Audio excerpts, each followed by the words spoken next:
Okay guys, so I promised to share with you some video clips of my progress when I was burning this guy. So here it is. I will highlight the important aspects of doing fur on a deer. So I hope this answers all your questions. If not, please leave a comment and I'll be happy to respond and answer your questions. I'm using a bent wire skew here to lay in some of the sections of fur.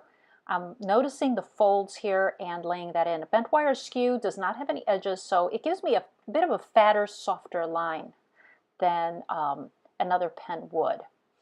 Another pen I like to use is a writer. This is a fine writer. I'll be using that mostly on the face just because it is a little bit finer and smaller. So for right now, I'm just using this because it helps me to cover more ground a lot quicker. And so I'm just adding in the sections. I'm creating containers right now that I will fill in later on.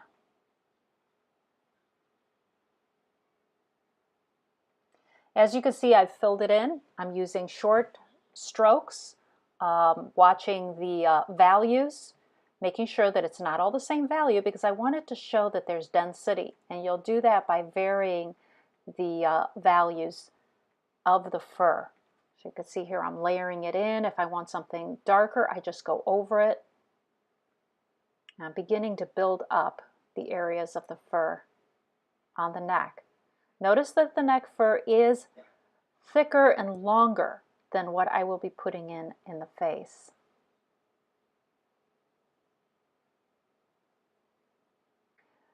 As I add in the fur, I am going in the direction that the folds go as opposed to putting it all in a straight line. Here I am putting in a straight line. You can see how that kind of looks like a fence post. Now when you turn and you follow the curvature, you can see how that looks more organic and it's easier to blend in.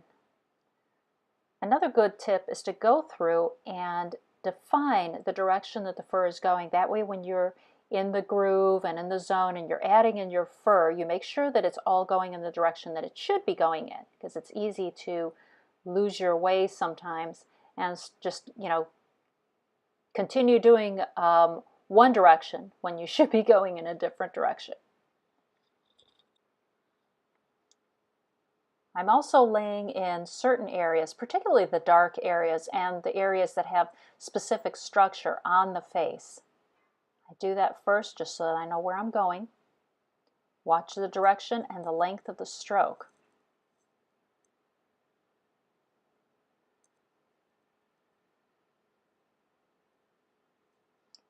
Also watch how dark you're making it. Areas of shadow, I'll go ahead and burn darker, but the lighter areas, I make sure that when I'm doing these guiding strokes, I don't make them too dark because then later on I've got a problem.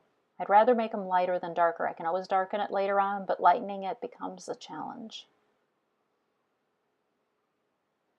And again, at this point, all I'm doing is the same thing I did on the neck. I'm laying in areas and containers so that I know where I'm going later on as I fill it in. I'm also identifying, is this a change in color or is this an actual structural change where I go from one level to another level as opposed to markings. So this is a time to get to know the subject and what you're doing. This is not the time to just relax and let your mind wander. There'll be time for that later after we get these containers all set up. Now I'm filling in here. As you can see, I'm using the fine writer. And I'm going in, and I'm only going to use this on the face. I'm not going to use it on the body. The body doesn't need it, but the face needs that finer texture. I don't use a skew in here because I think that it's just a little too fine, although you certainly could. It probably would look just fine, but I like to have the density of the fur with the thicker pen. But you certainly could use a fine skew to go over the top and to pull out a little bit more detail. A lot of that will also depend on how close the viewer is to the subject. On this one, you could probably go ahead and use a skew because it's pretty close, but if it was further away, I'd be very careful adding too much detail. You don't want to add detail that you wouldn't normally see if you were looking at this, if this was a photograph instead of a piece of artwork. Again, watch the length of your strokes and watch the direction of the strokes.